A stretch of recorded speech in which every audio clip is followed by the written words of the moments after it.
Welcome back. Today I wanted to talk to you about that hero. You know, that hero that you always want to have in your team.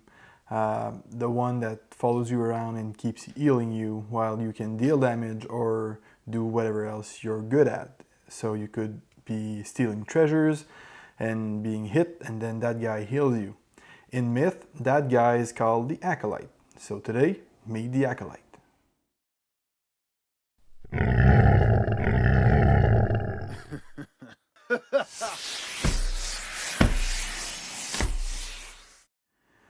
In Myth, the Acolyte has a unique mechanic just like every other hero.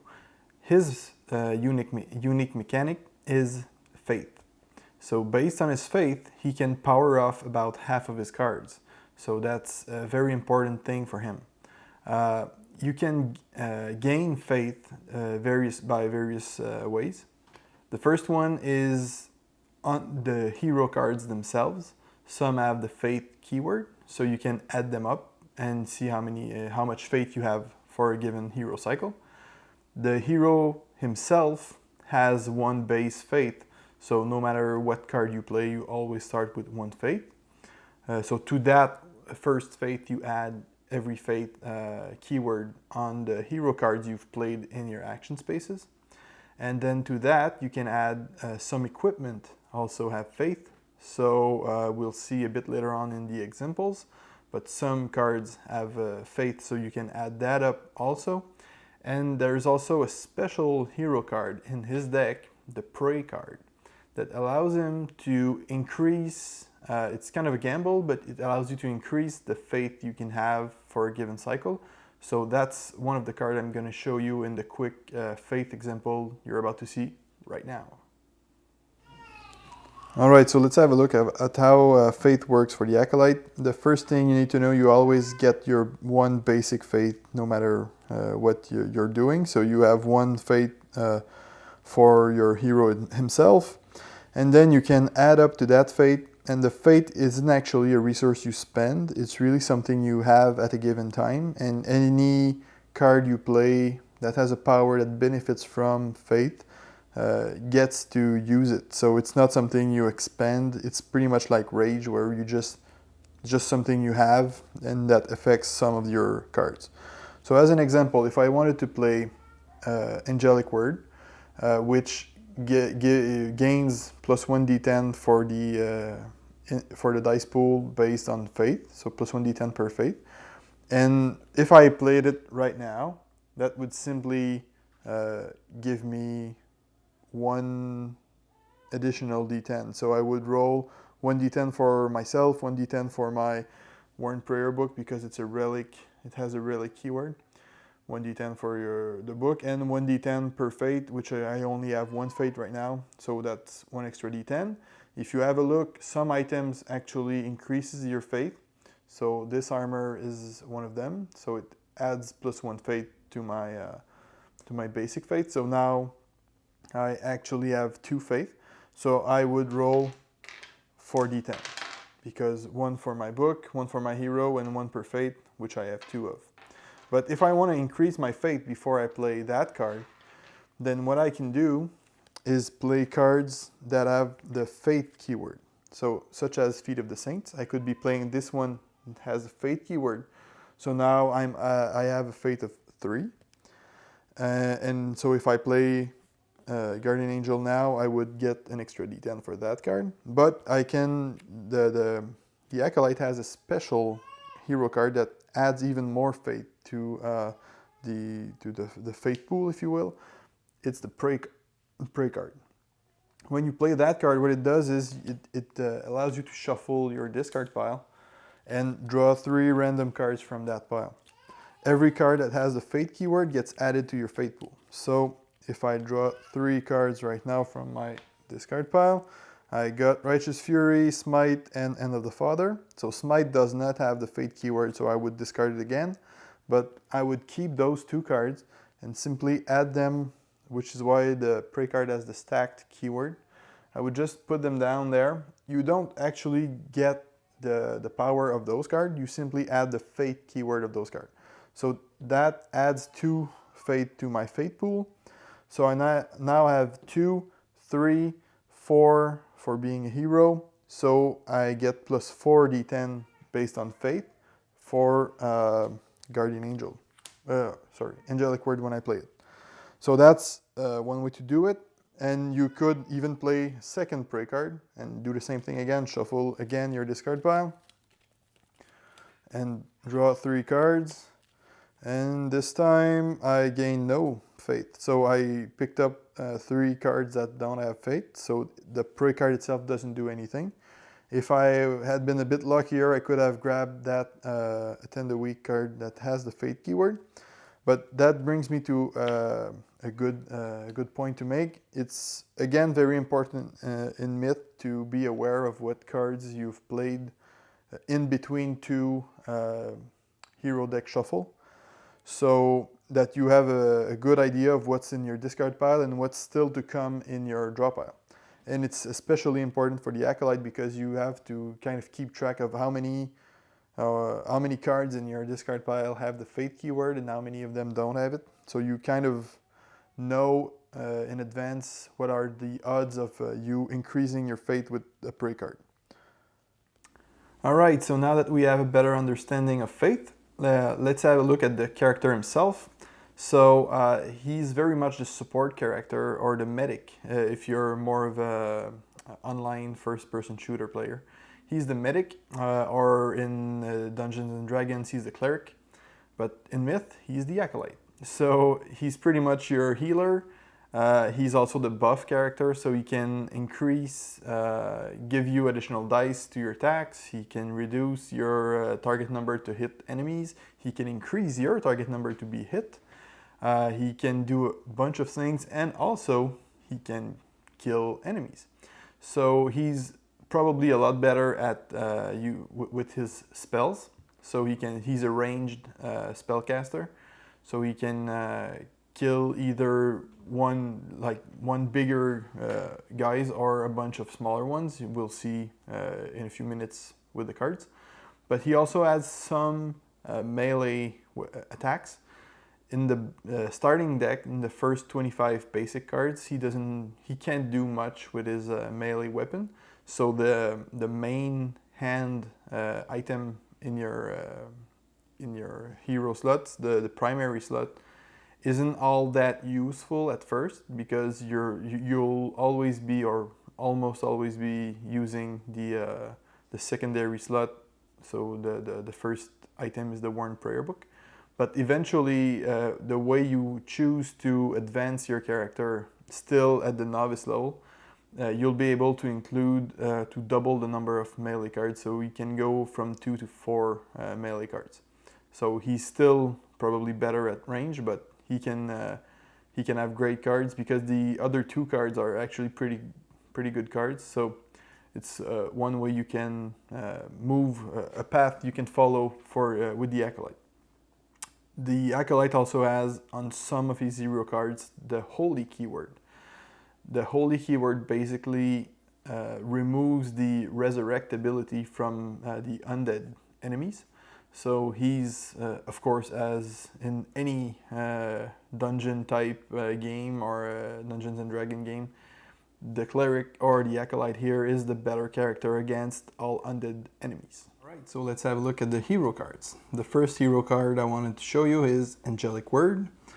Angelic Word is the only multi-damage attack on a big guy in the basic Acolyte deck. So that's the 2 or 3 damage card you can do on a single target. As you can see, the basic card does 2 damage, but if you don't move at all in your hero cycle, you get an extra damage. So that's how you can do 3 damage in a single attack. So as you know, the usual captains at least, or the captains we know so far, have 3 vitality, so you can one-shot a captain with that card, or do serious damage on a lair, mini-boss, or boss. It has a range of 3. You've got the attack keyword, of course, the relic keyword, because as you saw on our little Fate example, the Worn Prayer Book and every card meant for the Acolyte that goes in the secondary slot has the relic keyword. So that's the one you're looking for. So either relic for your spells, basically, or weapon, or probably melee for your primary item slot or your weapon attack. So in this case, it's a relic card. It also has the holy keyword. That's the one we were talking about earlier about the undead. So if you attack an undead character with that card, even if it has the resurrection ability, it can't use it. So it's gone for good. So that's pretty awesome. That's a very good card for the Acolyte. So you attack one target within range of 3, and you gain one D10 per one additional D10 per fate you have when you play it. So that's actually a card where you could roll a bunch of dice, and even enemies that are very hard to hit that require multiple successes, such as Yardu that comes to mind right away. So you need 2 8s to hit him. So he's pretty hard to hit. So with that card, you can actually make sure or give yourself a better chance of hitting him. And also you can do up to 3 damage to him. So that's fairly good. It's an action, of course, and it requires or it costs you 1 AP. And as you can see right away, this is the first card in the new series that you can see that has that. From now on, starting in 2.0, some of the advanced cards that are the same, that have the same name as a basic card, now they're not always the same. So in 1.0, if you could add a second Angelic Word to your deck, but it was the same thing as the basic Angelic Word. And now they changed that, and I think that's a great idea from them. So now you have an advanced version of Angelic Word. It's better. So what it has on top of what we just saw is you can again do +1 damage based on your movement, but now you can move cautiously and still have +1 damage. On top of that, it now has a range of 4 instead of a range of 3. So you can actually move 1 space closer to the enemy and shoot 1 space farther. So the enemy can be 2 squares farther away from you at the start of the hero cycle, and you can still attack him with the full damage of the card. And also it can be easy to miss, but now you have the fate keyword on the card. So the card itself adds 1 fate, which means since you gain 1 D10 per fate, the card itself grants you an extra D10 for the attack, and also grants you an extra fate for whatever else you want to do in your turn. So again, a very, very nice bonus on the advanced version of Angelic Word. Next card is Attend the Weak. That card is the first heal card we'll see today. So you can play it if you moved cautiously or normally. It has a range of 5. It has the Fate keyword and the Heal keyword. So a couple of the cards will have Heal keyword, which basically means either you give back vitality or you remove conditions or status effects. So you've got the Faith keyword. It restores vitality equal to twice your faith to 1 target within range. So we'll stop at that spot for now. So you effectively, the more faith you have, the more vitality you heal to 1 hero. Of course, you can't heal a hero over his maximum vitality at that time, but it's fairly easy to heal a hero completely, even if he was on the brink of death. You can pretty much heal him to full pretty easily with that card. And another new thing we haven't seen so far with the soldier cards, or well, with the first card in the Acolyte deck, is the last part of the power. You gain 3 threat. So some of the Acolyte cards will tell you this.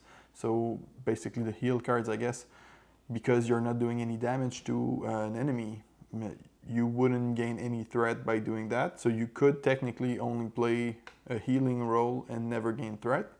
So to represent the fact that the enemy notices that you are a threat because you can heal everybody else, the healing card adds to your threat as mentioned on the card.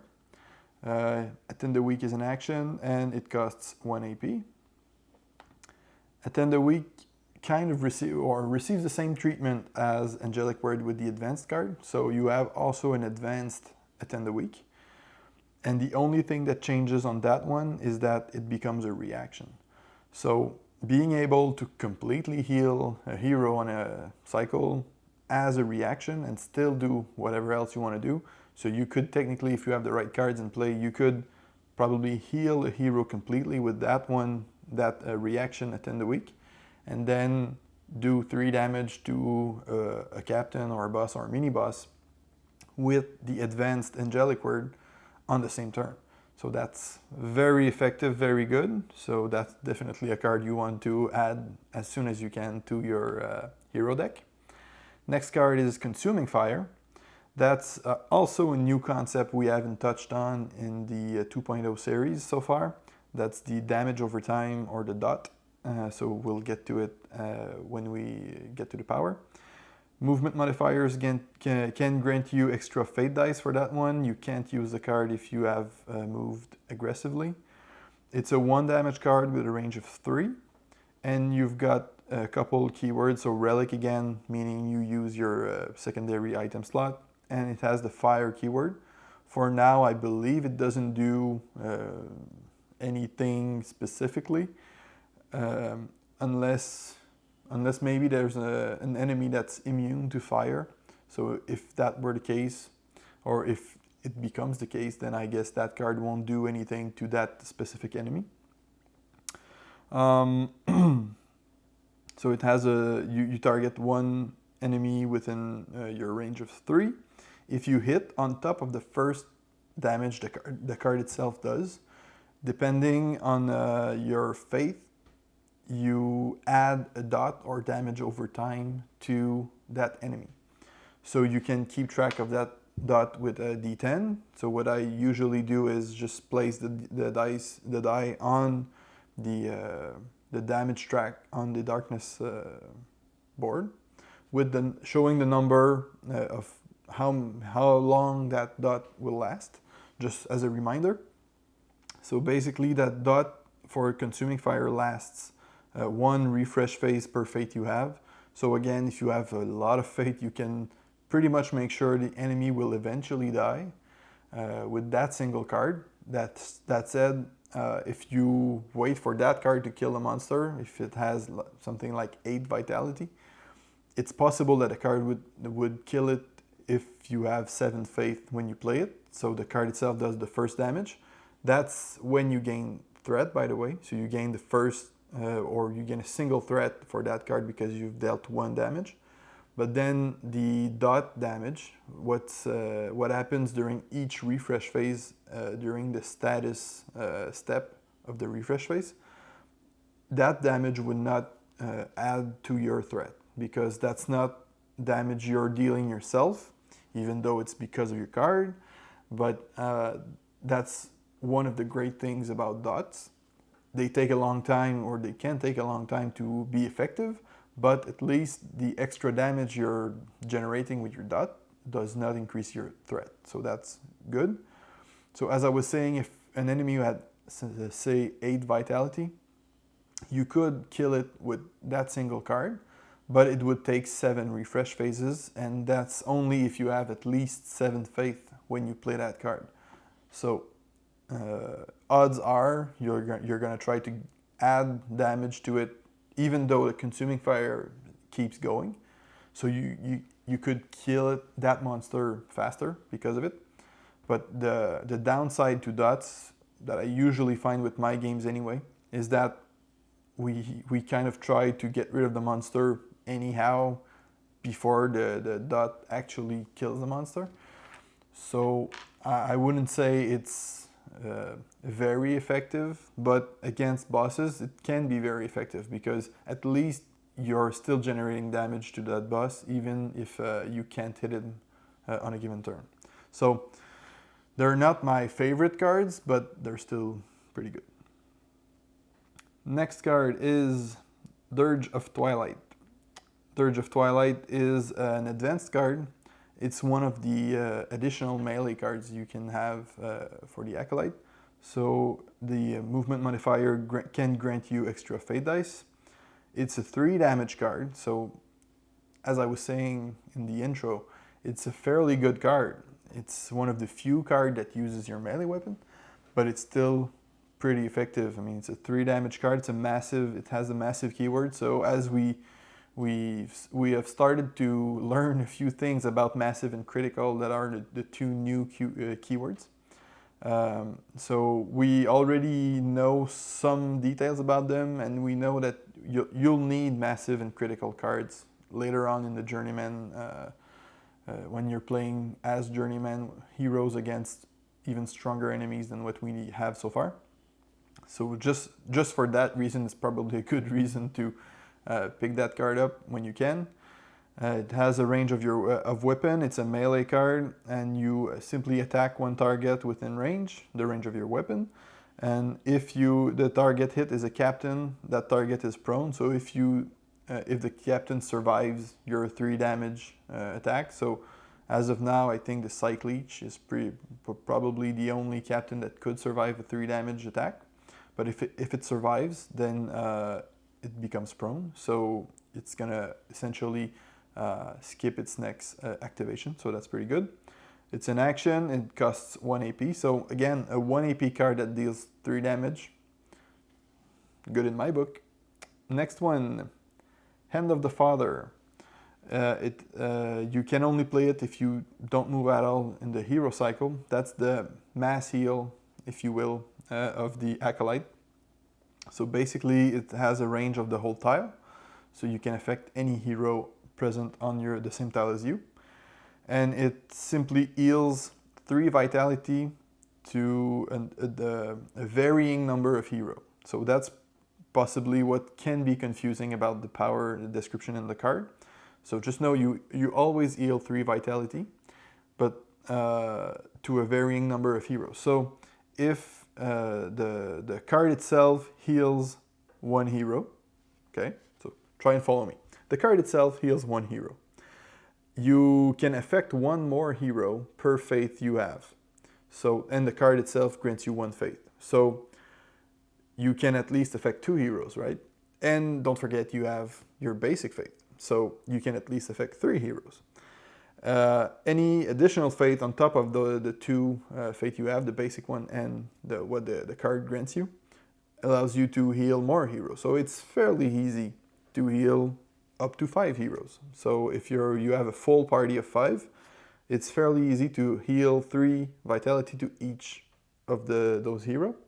And on top of that, it grants every affected hero an extra D10 for all rolls. So that's a very important thing you can easily miss. It's not as it's usually the case, plus 1 D10 to attack actions, or sometimes to attacks. In that case, it's plus 1 D10 to all rolls. So if you need to roll to disarm a trap, plus 1 D10. If you need to roll to pass a courage test, plus 1 D10. If you need to roll to make an attack action, plus 1 D10. An attack reaction, plus 1 D10. A counter attack as an interrupt card, plus 1 D10. And any other plus 1 D10 I missed, plus 1 D10. So, and you gain 4 threat for that card because it's a pretty good card, and it costs you 2 AP. The next card is Last Rites. That card is possibly the most misunderstood card in the Acolyte deck, based on various forums reading I've done. So I'll try and spend some time with it, just to make sure everybody understands it. So if we start again with the movement modifiers, you can see that you gain a various number of additional D10s or minus 1 D10 if you've moved aggressively. But the good thing is you can still use the card even though you've moved aggressively. So you can pick and choose your movement based on what you want to do with the card and how much D10 you think you need, because this is an area of effect card, attack card.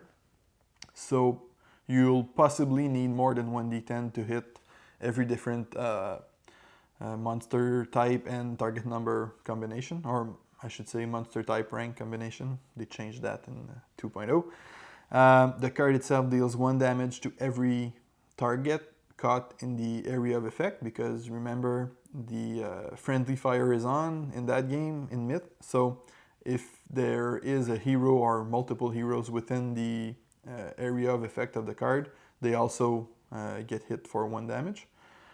You have a range of 4. We'll get back to the range now, how to apply that range in a few seconds.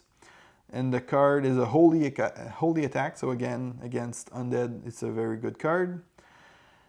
The card allows you to attack 1 target within range, so that's the range of 4. That's how you measure the range of 4. So you choose 1 space within 4 spaces of you. And the attack also affects a number of or squares equal to your faith. And the pattern of the attack is a cross. So you're going to end up with a big plus or a big X on the map, depending on your faith. The only restrictions you have on how that area of effect develops is that it always turns clockwise. So you have kind of an idea on the card itself, how it plays out. But we'll go over a couple examples just to make sure it's easier to understand.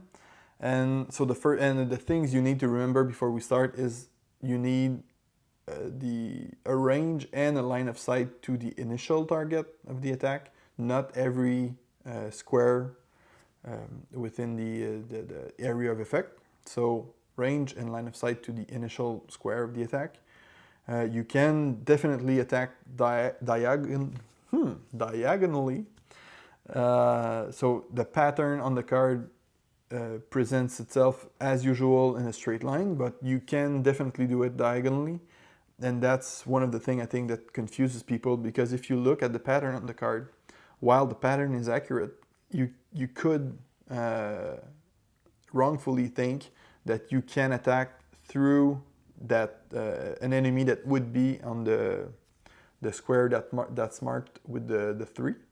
But in fact, in that case, to legally play that card on the target square in front of the arrow, the space with the 3 would need to be empty. So you can play it in that situation, but there can't be any enemy, or at least enemy in the space 3. If it's a hero, you can do it because you can attack, or you have a line of sight through other heroes, but you would also hit that hero. So it's your choice. But so let's have a look at a couple examples of how that card plays, just to make sure everybody understands it. So as I was saying, you need line of sight and range to the initial square of the attack, and then you add 1 additional space or square in your area of effect based on your faith. So there's no real limit to how many squares you can affect. If you have, say, a fate of 3, you end up affecting a total of 4 spaces. If you have a fate of 12, you end up affecting a total amount of 13 spaces.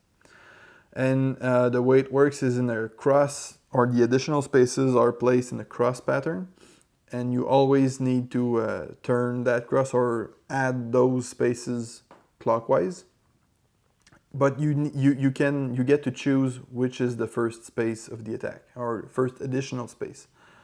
So if you place it on the right of the target, the initial target, then you would keep turning around clockwise and adding more squares. So if you have 4 faith, you end up with the same pattern that you have on the card itself. If you have 5 or more faith, then you would add more spaces, still turning clockwise. So you would add a second additional square next to the first one, and then a second additional space next to the second one, and so on. And as I said, there's no real limit to just how much or how many spaces total you can target. And as I was saying, the tricky part with Last Rite is that usually if you want to affect a lot of enemies, you need to find an angle. so that you can target the initial space of the attack. So you can't really do it in a straight line.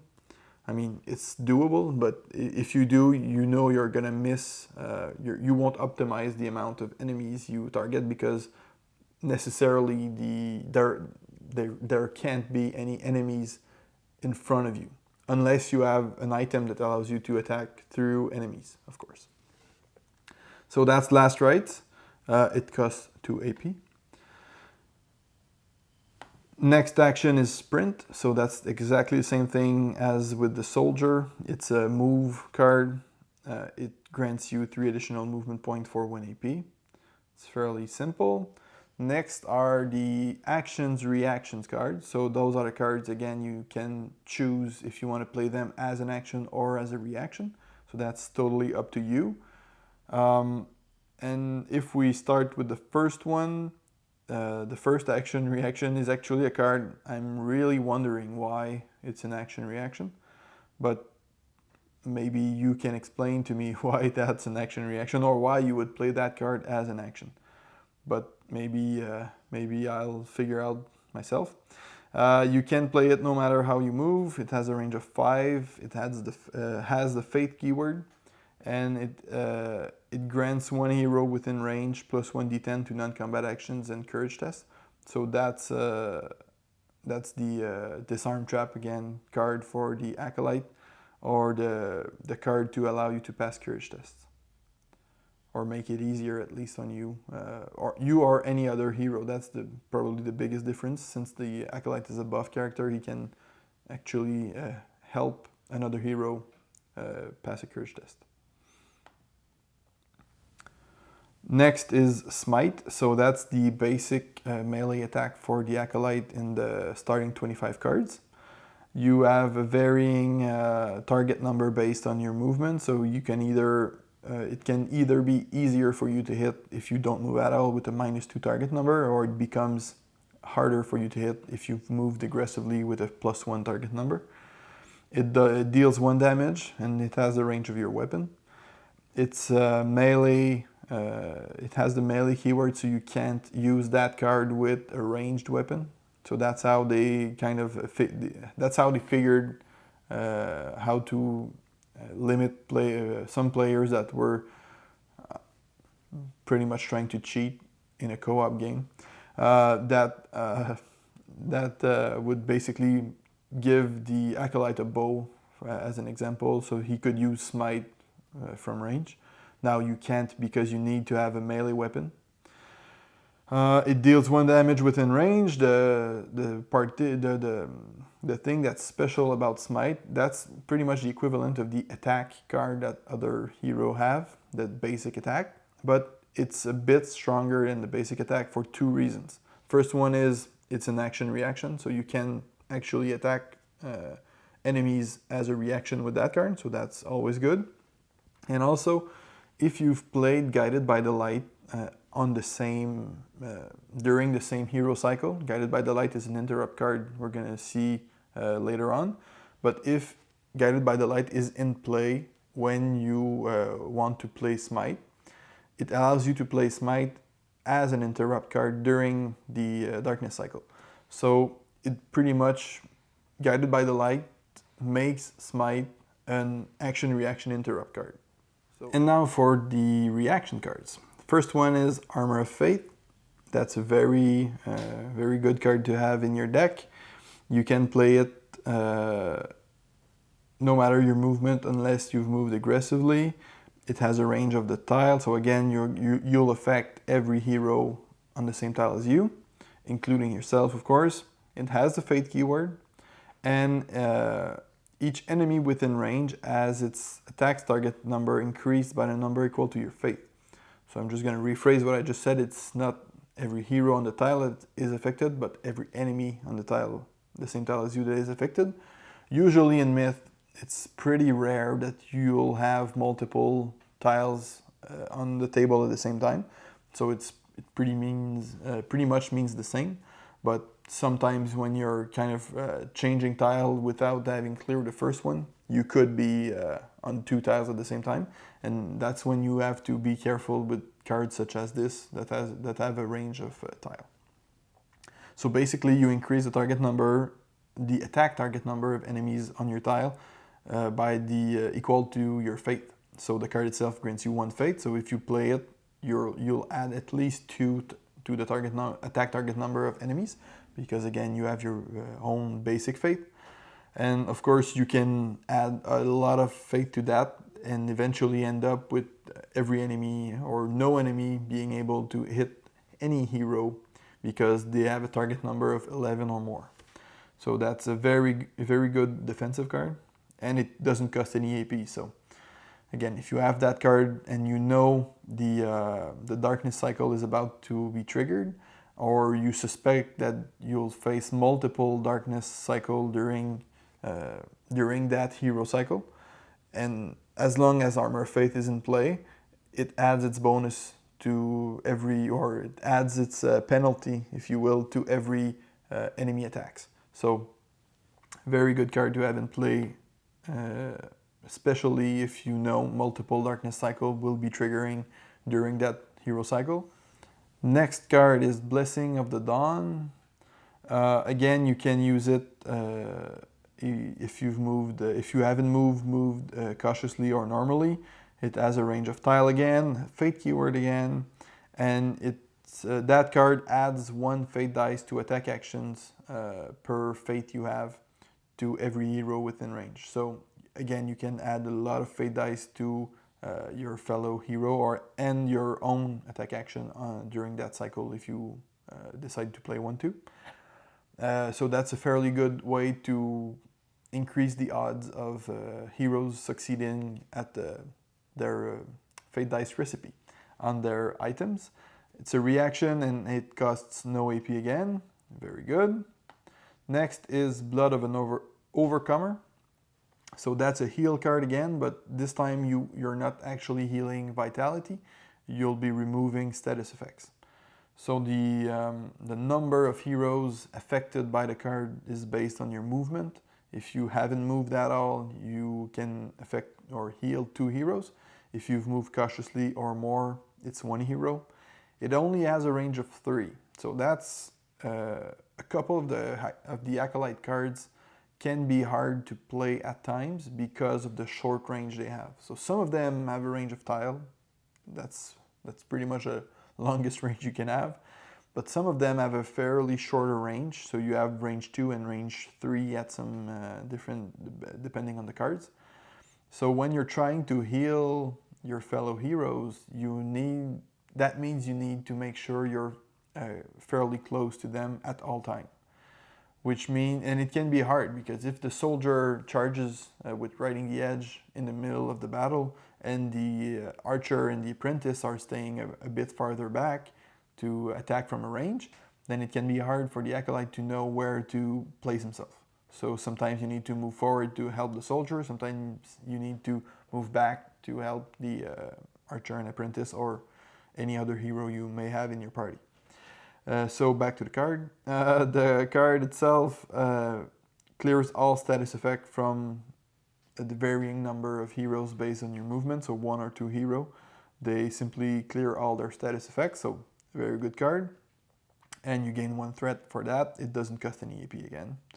And it also has the fate keyword. So as you can see, if you've counted in your head, a lot of the Acolyte cards actually have fate. Next is an advanced card, it's Chant of the Morning. You can only use it if you haven't moved at all. And it's kind of the better version of Blood of an Overcomer. I would personally recommend you keep both in your deck, because if you only have 1 card to remove status effect in your whole deck, it can take quite a while before you see it. If you have 2, you increase the odds of finding one every other hero cycle. Of course, you could end up with both cards in the same hero cycle, but you increase the odds of seeing them more frequently, which is useful when you're facing very particularly hard enemies or traps that add conditions to your party. So this one has a range of tile, so it removes the limitation of Blood of an Overcomer, but it has its own. First one being you can't move if you want to play that card. Second one is you actually, well, I wouldn't say that's a restriction. It's pretty much the opposite. It's better. The card itself only affects one hero, so that's almost as good as the Blood of an Overcomer. But you can add one additional hero per faith you have, so it's fairly easy. The card itself has faith, so you know right away you can heal at least 3 heroes because of the base faith plus that faith plus the card itself heals the first one. So it's fairly easy to remove all conditions from your party. The thing is though, you can't move if you want to do that, and you gain 1 threat per hero affected. So if you heal 2 hero that have conditions, then you gain 2 threat and you gain 1 AP. So the costs is a bit higher with Chant of the Morning, but the effects are also better. So I know I'm having a hard time convincing my the player playing the Acolyte in my game, but I still think it's a very good card. Next is Feet of the Saints. Range of Tile again. You can use it. You can't use it if you've moved aggressively, but otherwise you're fine. It has the Fate keyword, and what it does is each hero within range reduces AP cost of attack actions by 1. So again, it only affects actions or attack actions, but it's a very good card. You need to play that card, or at least communicate with the other players and tell them that you can reduce the AP cost of their attack actions. And if only one hero is about to attack, then perhaps it's the right card to keep for your next cycle, just so you can maximize what it does and at least save 2 or 3 AP with that card. So because the more you can do in between 2 darkness cycle, the better. So optimize that card as much as you can, and by reducing the most AP generation you can. Next card is Hustle. So again, that's the same thing as the same Hustle card that pretty much every hero has. It's a move card. You gain 2 movement points for 1 action point, and it's a reaction. So that's a very good card to get in position. Although for the Acolyte, if you've kept track, a lot of the cards can't be played if you've moved aggressively. Some of them can, but a lot of them can't be played if you've moved aggressively. So you really need to... One of the difficulty for the Acolyte is to be in the right place at the right time. So Hustle will help you, but just know that a lot of your options won't be available to you if you've played Hustle during a given hero cycle. Next is the Prey card. That's the card we saw a bit earlier in the Faith example. So that's the card that allows you, with some random elements, to add Faith even more than what your current cards, the current cards you played give you, and even more than your equipment and your basic Faith and your equipment. Did I say equipment? Anyway, so that's a card that allows you to increase your Faith even more, but with some randomness to it. So again, very important to keep track of what cards are in your discard pile, just to have a rough idea of how many, not necessarily the cards themselves, but how many of them have Faith and how many of them don't have Faith, just so you can have some expectations of what you're gonna get. Of course, no guarantees, but it's better to have some information than none. So the card allows you to simply to shuffle your discard pile. You draw 3 random cards from that discard pile. Every card that has the Fate keyword gets put or stacked on the Prey card. Just as the card themselves don't do anything. You don't get to play that card again. You simply put them there to count how many Fate keyword you have. So they simply add their Fate keyword to the Prey card. So if you get if 2 of the 3 cards you drew from your discard pile had Faith, then it's as if the Prey card has 2 Fate keyword. So that's pretty much what it does. It's a reaction. Now, Righteous Fury. It's again a very good card. I like the Acolyte. Did I say that I like the Acolyte? I like the Acolyte. So Righteous Fury, you can, again, it's one of the cards you can't play if you've moved aggressively, and it has a range of 4. So again, you need to have the right position when you want to play it. It has the Fate keyword and a number of heroes equal to your Fate within the range of the card. So 4, gain +1 damage to attack actions. So that's the damage increase card for the Acolyte, which allows you to do a lot of things, and it means that every hero now has, or every attack actions, I should say, are now multiple damage cards.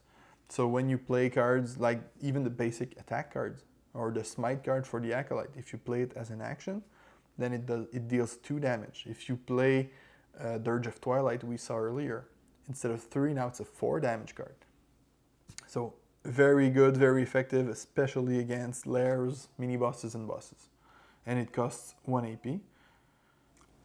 Next card is Stand Fast. That's again a reaction. You can only use it if you don't move at all during that hero cycle. It has a range of tile.